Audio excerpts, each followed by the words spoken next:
Ok, continuamos entonces con la presentación. Les voy a transmitir este pequeño video que es parte de la división del trabajo. Le voy a poner subtítulos para que ustedes lo puedan leer, ya dado que a veces no se escucha el audio por la tecnología empleada.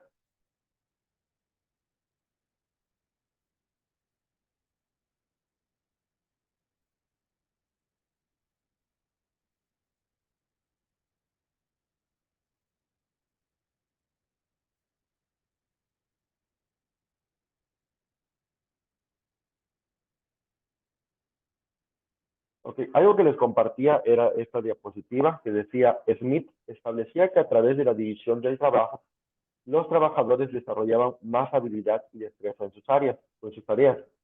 Los trabajadores especializados tenían más posibilidades de inventar máquinas que hicieran más eficientes las tareas que realizaban. Y en su contraparte, Karl Marx, por otro lado, aunque en la línea de Smith argumentaban los posibles problemas de la especialización, pues consideraba que con el tiempo la monotonía de realizar tareas repetitivas acababa frustrando a los trabajadores. Es muy real. A su vez, Marx suponía que en un escenario donde las tareas fuesen cada vez más repetitivas, el trabajador necesitaba un menor conocimiento. Y esto también realmente es real, porque al final de todo, el trabajador cuando más avanza, se vuelve monótono todo. Adelante, Yael. Buenas tardes, asesor. Buenas tardes. Bueno, retomando lo que estábamos comentando hace Ujú. ratito, me surge la duda de, por ejemplo, cuando hay situaciones de escalafón, ¿todo eso se tiene que tomar en cuenta en los recursos financieros? O sea, Definitivamente sí, porque si usted, vamos a suponer que en su momento, pero eso ya sería cuando estamos poniendo ya en marcha el proyecto. ajá, Cuando los contratamos por primera ocasión, lógicamente requerimos de una temporalidad para que el trabajador empiece a desempeñar sus funciones. Si posteriormente ya cuando el proyecto, uno de los proyectos esté puesto en marcha y nosotros visualizamos, debemos de contemplarlo dentro de los recursos financieros, sí. ¿Por qué? Porque al momento vamos a moverlo de puesto y vamos a requerir de sí, otra persona que cubra su vacante. exactamente. Ok, Pues sí, muchas gracias, asesor. no de nada al contrario. Entonces, como veíamos, entonces, realmente lo que dice Karl Marx es una realidad que se vive. Un trabajador, y si alguno de ustedes tiene algún trabajo, se van a dar cuenta que realmente al día siguiente ya conocen o ya son sistematizados. Realmente llegan a su trabajo y dicen, primero prendo la computadora, abro los programas que los puedo utilizar, y ya hasta parece ser que de la nada se empezaron a hacer las teclas. Escriben sin leer, ya saben porque se sistematiza el conocimiento. Nosotros trabajamos bajo sistematización, entonces nos adentramos al conocimiento y decimos, sí, sí, sí, ya sé todo esto.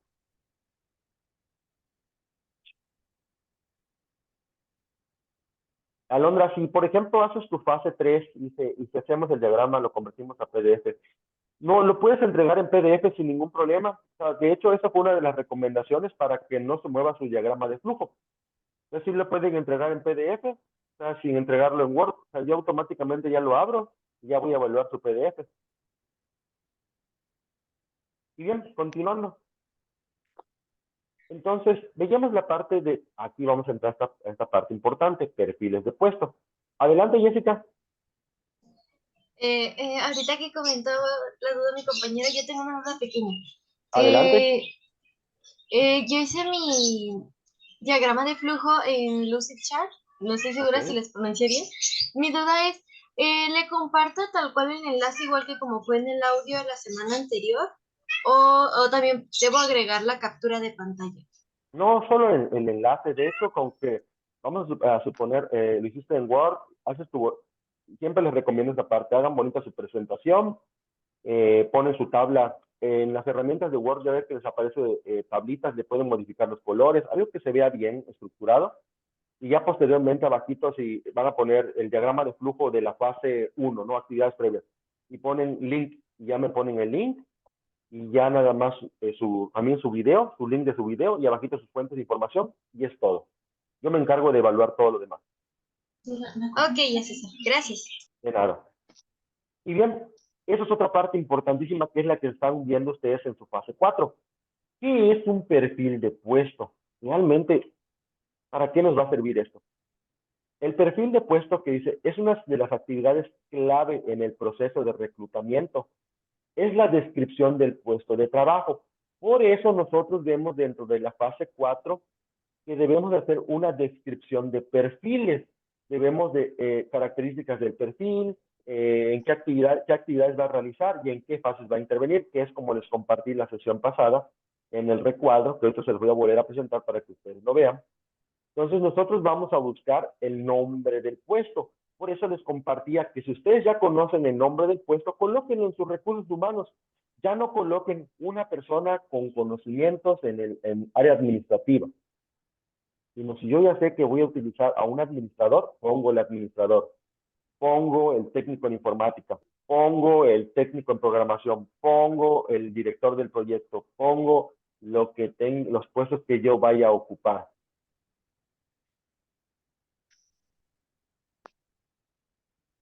No, Alondra, de hecho, si vamos a suponer tu diagrama de flujo lo realizaste en Word, puedes pegarme tu URL de tu PDF en tu Word, si el cuadro lo tienes, si solamente creaste tu diagrama de flujo en PDF y lo demás está en un Word, entonces igual como le compartí a la compañera Jessica, me pegas tu URL de tu PDF y tu URL de tu recurso de video y tus fuentes de información y es todo. ¿Qué fuentes de información realmente son las importantes que debe de contener este trabajo? Fuentes de información de su recuperación de su módulo pasado, o sea, de donde proviene su proyecto, que es el módulo 22. La fuente de información del recurso del diagrama de flujo, si utilizaron Ludichart, si utilizaron PDF, la herramienta que estén empleando, y su recurso de su video, o sea, dependiendo de donde lo hayan realizado, ya sea si lo hayan subido a Drive, si lo realizaron en Loom, si lo realizaron en StreamYard, en donde sea donde lo hayan realizado, son las únicas 3 fuentes que son las más importantes de su proyecto. Si utilizaron alguna extra, bienvenida, pero realmente esos 3 son, y si utilizan también algún material como de los que yo comparto, adelante, igual son bienvenidos. Entonces, la descripción de puestos va a ser una herramienta utilizada en el área de capital humano. O sea, que aquí nos trasladamos. ¿Qué quiere decir? Que ustedes como líderes de proyectos se vuelven reclutadores. Ah, yo voy a ser todólogo. Sí, casi, casi. En su primera semana planearon, justificaron. Ahorita están organizando. Van a reclutar. Van a analizar y van a decir, ay, es que si hacer un proyecto de esto, ¿qué perfiles necesito? Empiezo a reflexionar. Empiezo a investigar. A ver, ¿qué hace un ingeniero ambiental? Es el integrado entonces yo ya sé. Entonces defino que voy a necesitar un ingeniero ambiental. Voy a necesitar a lo mejor un médico, dependiendo del proyecto que estén realizando. Entonces, nosotros qué vamos a hacer? Enlistar y definir las funciones y las responsabilidades que conforman cada uno de los puestos laborales, incluidos en la estructura organizacional de la empresa y detallando la misión y el objetivo que cumplen de acuerdo a la estrategia de la compañía. Contar con una buena descripción de puestos de trabajo en la organización va a ser muy útil para la empresa como para los colaboradores. Esto nos va a permitir realmente atraer a talentos de nuevos y que ustedes puedan conocer a profundidad cómo está trabajando en su proyecto. Lo que ven abajito, que tienen los animalitos o las personitas de colores, ese es el organigrama o el esquema de jerarquía, donde podemos visualizar que en el color naranja, que es el puesto 1, es la jerarquía más alta, que es donde van a estar ustedes.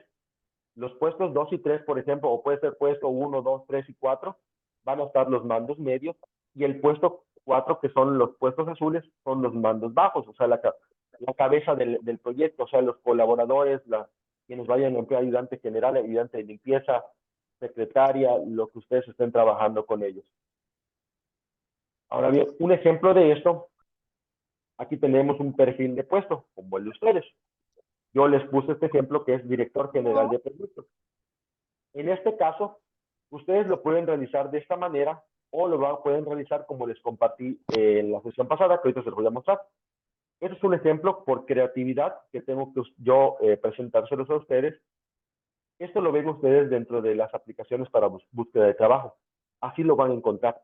Nombre del puesto, director general de proyecto o director general de empresa. Perfil de puesto, edad requerida de 18 a 50 años, sexo indistinto, estado civil no relevante. Escolaridad, licenciatura en educación con título y cédula. Habilidades específicas, capacidad de trabajo, integridad moral y ética, inteligencia para resolver problemas que se presenten, actitudes, principios y valores, trabajo en equipo, objetividad y liderazgo, capacidad de toma de decisiones. Ahí viene la parte importante, que esto es lo que también interesa a la empresa. Después de los valores y todo esto, ¿qué funciones son las que va a realizar? Cuando el reclutador le hace la pregunta a la persona que está buscando, o al empleador, le dice, ¿me puedes contar un poquito sobre tu experiencia? ¿Cuál fue tu último trabajo? Y le empiezas a contar, el reclutador ya está en su cabeza analizando si cumple con las funciones que va a realizar. Y es cuando empieza a hacer preguntas. A ver, te voy a poner un ejemplo y me vas a decir cómo reaccionarías a esto. Y le empiezan a dar ejemplos. Ah, entonces empieza a hacer preguntas muy puntuales para conocer si esa persona es candidata idónea para establecer en ese punto o en ese puesto. Entonces, el conocer qué actividades va a realizar les va a permitir a ustedes realmente saber si la persona que están contratando es la idónea. Entonces, es el encargado de llevar los procesos administrativos de planeación, organización, dirección y control del proyecto. A su vez, tener a cargo a una plantilla de 100 empleados. Debe mantener dotes de liderazgo y motivación, proponer y desarrollar estrategias para mejoramiento del proyecto y habilidad de la comunicación efectiva, gestión de cambios en el ambiente laboral sin generar disruptivas en los procesos del proyecto. Si cuando yo le coloco generar disruptivas es porque el director de proyecto que ustedes son no puede establecer lazos con los empleados. ¿Qué quiere decir? Que debe haber un trato igualitario ante todos. No porque a lo mejor uno me cayó súper bien, yo tengo un mejor trato con uno que con los demás. Esto podría generar problemas en el proyecto y que impacte también en la productividad. Ahora bien, ¿qué otro punto importante debe de contener esas tablas? ¿En qué fases va a intervenir? El líder del proyecto, al ser la persona con mayor peso, porque son ustedes los que crearon la idea, ustedes participan en todas las fases. Ustedes participan en actividades previas, actividades de desarrollo y actividades de concreción, porque ustedes van a ser en su momento, en la siguiente semana, aparte de ser jefe de todos sus colaboradores, van a ser los supervisores, porque ustedes van a tener esa importancia de verificar que realmente cada actividad y cada tarea se esté llevando a cabo en los tiempos establecidos.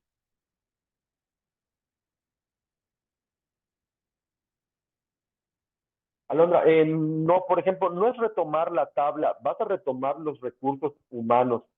O sea, realmente de la idea que plantea la fase, que es la actividad integradora del sistema. Vamos a entrar a la plataforma un momentito para que podamos ver.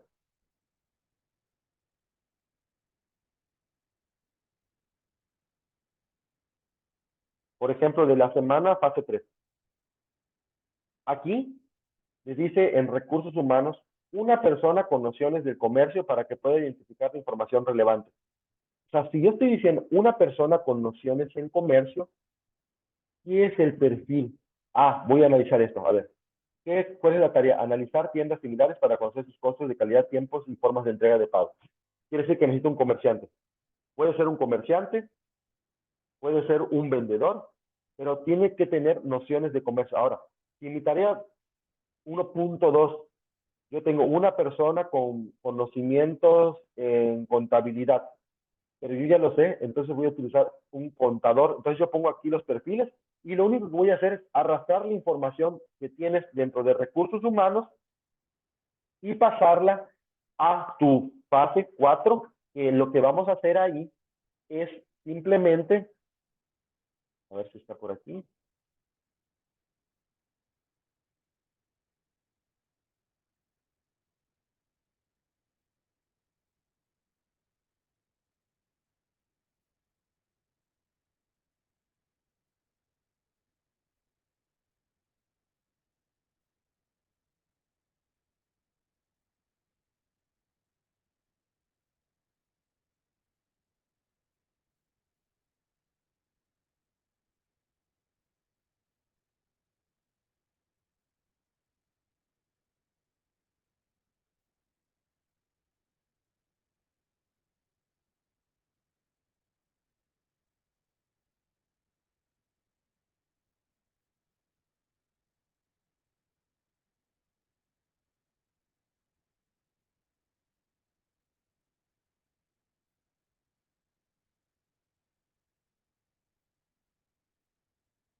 Ok, esto es lo que ustedes van a realizar. Esta es la forma más sencilla que ustedes pueden emplear.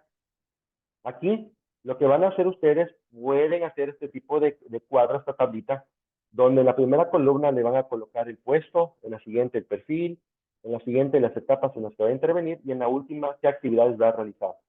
Entonces, en el puesto ustedes van a colocar los perfiles, sin olvidarse de ustedes mismos. Recuerden, ustedes son parte importante. Acá, encargado del proyecto, organizador social, colaboradores, entrevistador, experto en tecnologías o un líder de tecnologías o un diseñador gráfico, dependiendo de lo que ustedes vayan a emplear. El perfil que tenga, le pueden poner edad de tal a tal, o no le o pueden poner capacidad de liderazgo, capacidad, lo que ustedes busquen como sus características del perfil. Las etapas en las que va a intervenir, que son actividades previas, actividades de desarrollo o actividades de concreción, dependiendo sus tareas que ustedes lo estén colocando. Ahí ustedes van a hilar, es que el técnico en informática solo participa en actividades previas y actividades de desarrollo. Pues así lo coloco. ¿Y qué acciones va a realizar? O sea, ¿qué actividades va a realizar dentro?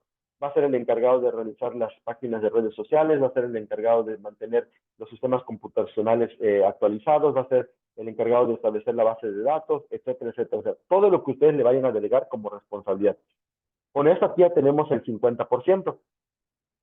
Que ustedes hagan la descripción tal y como se lo estoy compartiendo. El otro 50% viene del organigrama, que es simplemente vaciar esta información de los puestos, colocarlos dentro de un esquema de jerarquías, como les compartí en la última sesión. Si ustedes colocan dentro de Google esquema de jerarquías, es simplemente un organigrama. Entonces, lo que ustedes van a emplear es cualquier tipo de organigrama, dependiendo su creatividad de ustedes. Y, por ejemplo, ustedes van a colocar los puestos desde el más alto hasta el más bajo. Y estas pequeñas líneas que ven se le llaman líneas de comunicación. O sea, ¿qué quiere decir? Que en los puestos de aquí que están en color rojo no pueden saltarse a hablarle al color azul. Ni los puestos de amarillo se pueden saltarse a color azul. Tiene que ir del color rojo al color amarillo. Del color amarillo se va a comunicar con el color verde y el color verde se comunica con el azul y el azul manda a todos. ¿Sí? Esa es la parte que nosotros debemos de ver para poder establecer la información correctamente. No, no se pone todo el cuadro. Y bien, entonces, como les compartía,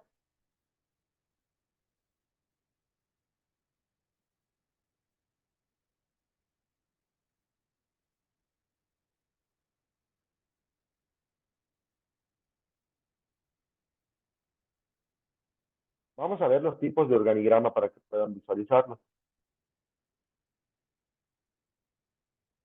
Ok, dice, un organigrama muestra la estructura interna de una organización o empresa. Los empleados y sus cargos se representan con rectángulos y otras figuras. A veces incluyen fotos, y esto como viene en la parte de la creatividad, información de contacto, correo electrónico, enlaces a páginas web, iconos e ilustraciones. Las líneas rectas o con ángulo de 90 grados unen los niveles, por eso se llaman niveles de jerarquía. No pueden ir que no estén interconectados correctamente, tienen que estar interconectados. Si ustedes ven, las líneas están muy bien interconectadas. ¿Por qué? Dentro de la parte del organigrama, de la estructura organizacional, cuando una línea de comunicación con lo que unen los grados no está correctamente alineado, me va a indicar que no hay comunicación directa, que a lo mejor solamente es un puesto que está ahí, pero puede ser como el comité vecinal. Dentro de un organigrama, el comité vecinal no puede ir dentro de la estructura, pero va dentro de un círculo en la parte de aquí, en la parte de al lado de la parte directiva. Yo pongo acá al lado del director, comité vecinal en un circulito. ¿Por qué? Porque ellos no son parte de mis empleados, sino es la sociedad con la que yo me voy a comunicar, la sociedad con la que voy a trabajar. Entonces yo no puedo contemplarlos a ellos como mis empleados y lo pongo dentro de un círculo y aquí esto me va a indicar que ellos participan, pero que no tienen no tienen una influencia directa con nosotros. Entonces las organizaciones también se conocen con otros nombres como diagramas de organización, diagramas organizativos o gráficos de jerarquía. Entonces dice, no te dejes engañar, aunque tienen nombres diferentes, se trata del mismo diagrama.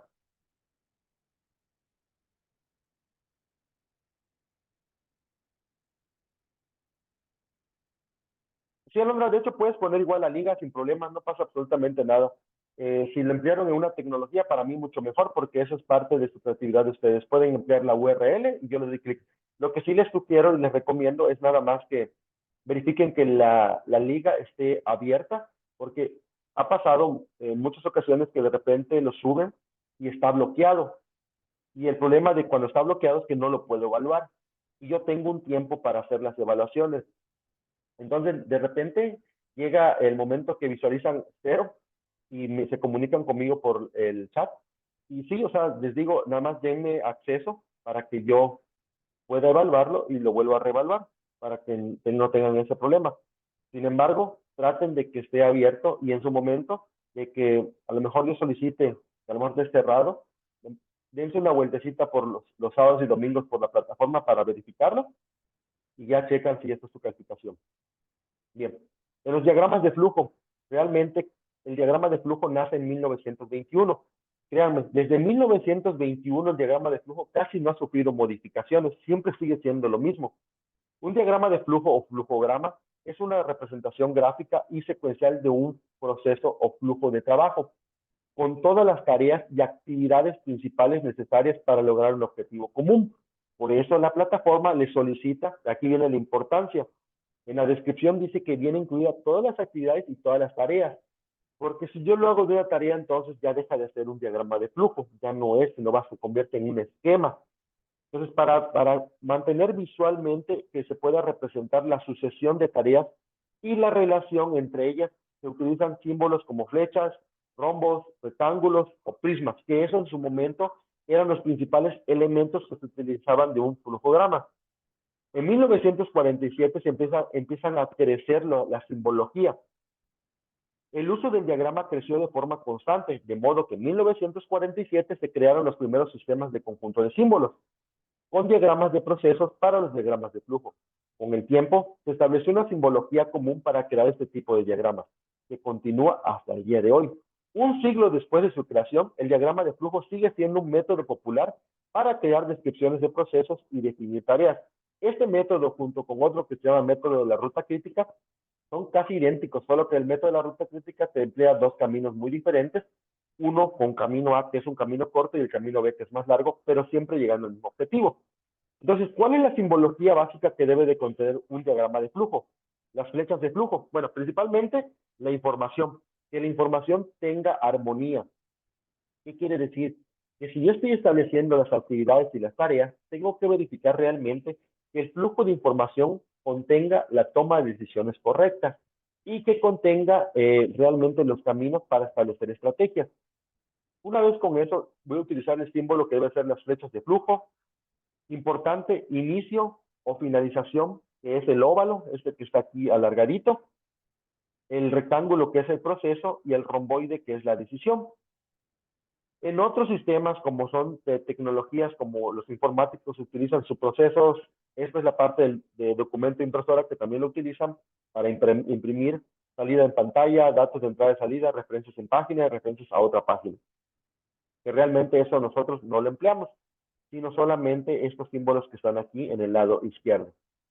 Y que debe de contener entonces el diagrama de flujo, la simbología y el camino del sí y el camino del no. ¿Qué pasaría? Es como si yo en el momento del día de hoy digo que tengo un diagrama de flujo para realizar un café. El inicio va a ser comprar café. El proceso, ¿cuál va a ser? Lo quiero caliente, lo quiero frío. ¿Le pongo azúcar, no le pongo azúcar? ¿Qué pasaría si no le pongo azúcar? Pues lo tomo sin azúcar, va a saber agrio. Entonces compro azúcar. Otra pregunta detonadora, vamos a la tienda. Entonces todo eso me va a llevar al final. Recorres el camino y llega a la parte del fin. El fin, me tomé mi café. Ese es mi final. En 1947 igual sufren los cambios de los diseños. Realmente el diagrama de flujo no tiene un diseño muy popular. Sin embargo, ¿por qué surgen realmente las tecnologías emergentes para el diseño de los diagramas de flujo? Porque antes, cuando se estudiaba, realmente hacer diagramas de flujo en papel era muy tedioso. A mí me tocó realmente trabajar con ese tipo de diagramas. Realizabas tus diagramas de flujo. ¿Y qué sucedía si algo te salía mal? Cuando llegaba el profesor te decía, está mal esta parte de aquí, te lo encerraba, decías, listas. Tenías que romperlo y volver a realizarlo. Era tan estresante Y entonces empiezan a darse cuenta las personas que se dedican a las tecnologías y dicen, oye, hay un sector que no he explotado. ¿Y cuál es? Esas tecnologías emergentes. ¿Qué voy a hacer? Voy a caer en la parte de decir, voy a mejorar esta tecnología, la voy a hacer con el fin de que las personas la puedan utilizar y que sea fácil. Me salió mal algo, lo borro. Le doy borrar, lo vuelvo a guardar y ya no hay tanto problema. Entonces, en esta parte vamos a determinar los principales componentes del proceso. ¿Y cuáles son los principales componentes del proceso? Pues información. Vamos a ordenar las actividades, vamos a elegir los símbolos correctos para cada actividad, vamos a hacer una conexión entre las actividades, vamos a indicar el inicio y el final de cada proceso y vamos a revisar el diagrama de procesos de los negocios. Esto con el fin de verificar si realmente establecimos correctamente el flujo de procesos de información.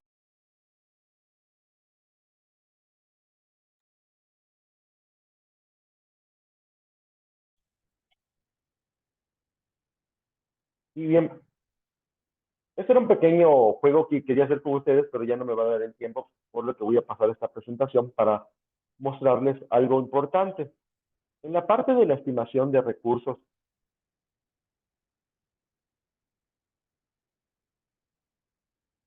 vamos a ver cómo hacer correctamente la planificación y estimación de recursos de un proyecto. Vean esta parte importantísima, dice.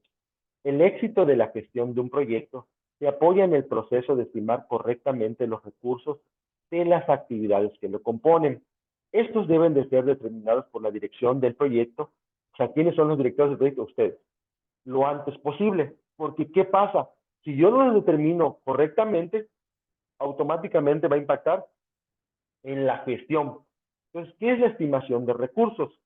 La estimación de recursos va a consistir en la habilidad de planificar y garantizar la disponibilidad de los recursos para asegurar el buen desarrollo y éxito del proyecto.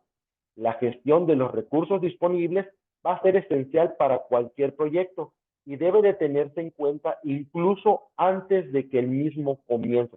Por eso, antes de que comience su proyecto, le solicitan poner sus recursos, porque eso es importantísimo para la gestión. Entonces, la gestión de las cantidades de recursos necesarios, así como su optimización, son dos factores clave para cumplir a cabalidad con la entrega del proyecto.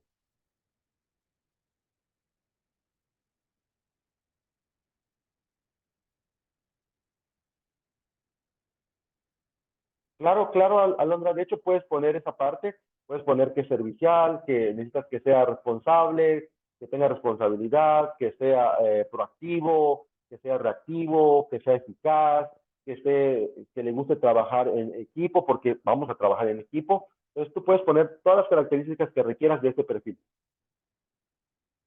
Y bien, entonces, ¿qué tipos de recursos hay? Vamos a ver que hay los recursos materiales, los recursos tecnológicos, los recursos financieros y los recursos humanos. Entonces, como ustedes pueden ver aquí en pantalla, ustedes pueden ver la flecha que va y viene. Esto quiere decir que cada uno de los recursos son importantes. Si yo realmente no los establezco correctamente, pues lógicamente va a impactar en el resultado. Que dice que los recursos financieros corresponden al presupuesto del proyecto. ¿Cómo nosotros basamos el presupuesto? Pues en base a la demografía.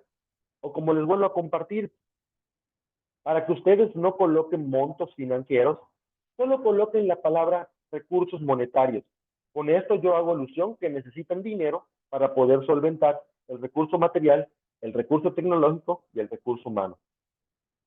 Puede ser de esta manera. Ahora, si ustedes quieren hacerlo mucho mejor, pues pueden agarrar y hacen un estimado. Dicen, no, pues es que hice un proyecto local y en mi localidad hay 8,000 habitantes, más o menos calculo, digo, para esta fase me va a salir unos 50,000 pesos y le pongo ahí 50,000 pesos recursos estimados. Entonces, también dice, esos se utilizan para financiar la remuneración de los recursos humanos, la compra o alquiler de los recursos materiales, otros costos como gastos, viajes, por ejemplo. Los recursos tecnológicos corresponden a las tecnologías que se emplean para el diseño del proyecto. Estos recursos no son inagotables, sino que tienen como límite el plazo de entrega del proyecto. O sea, que una vez que terminemos con el proyecto, automáticamente los recursos pues, se dejan de utilizar, los recursos tecnológicos. Y los recursos humanos y materiales, que es una de las partes importantes, son quizás los recursos más importantes, pues son los que hacen el trabajo. Consisten en individuos o grupos de personas y entidades que ayudan a llevar a cabo las actividades necesarias para el buen funcionamiento y la finalización del proyecto.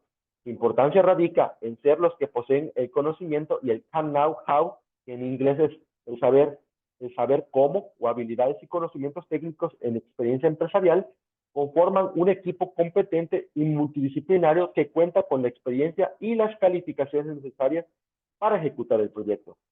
Y sus recursos materiales incluyen materias primas y materiales como máquinas, maquinaria, herramientas, equipos, programas informáticos, instalaciones, etcétera.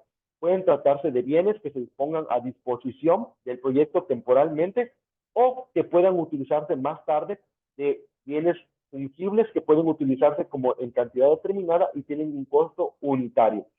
Entonces podemos ver que aquí dice tipos de recursos materiales, edificios, instalaciones, maquinaria de equipo, materias primas, nos va a dar igual a la generación del proyecto.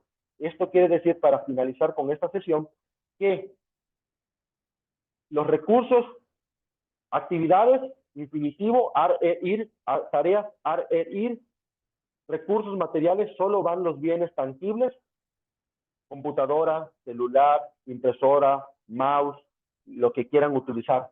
Recursos tecnológicos, la tecnología, internet, software de gestión, no coloquen palabras más. Software de gestión para hacer presentaciones, no. Software de gestión, internet, celular, impresora, que también son tecnologías.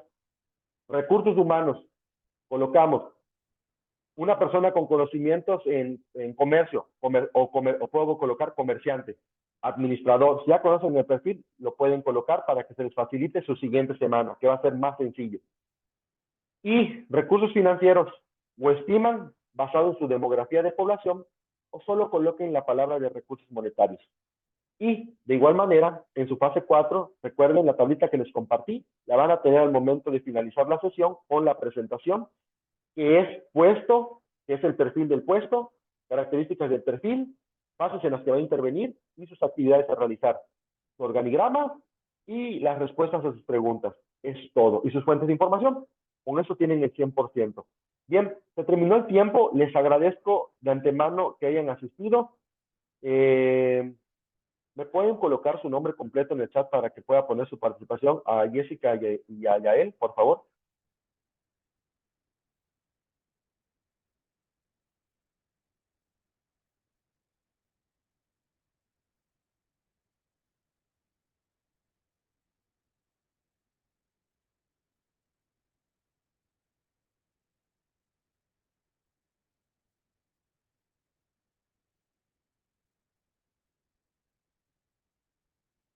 Muchas gracias, entonces, que tengan una excelente tarde. Les recuerdo, los días sábados y domingos estoy un rato en la plataforma. Estoy a partir más o menos de 2 de la tarde o 3 de la tarde en adelante, como hasta 7 de la noche. Y los domingos estoy un domingo un rato. Cualquier cosa me pueden escribir, cualquier duda con toda confianza. Yo me trato de responderles a la brevedad posible.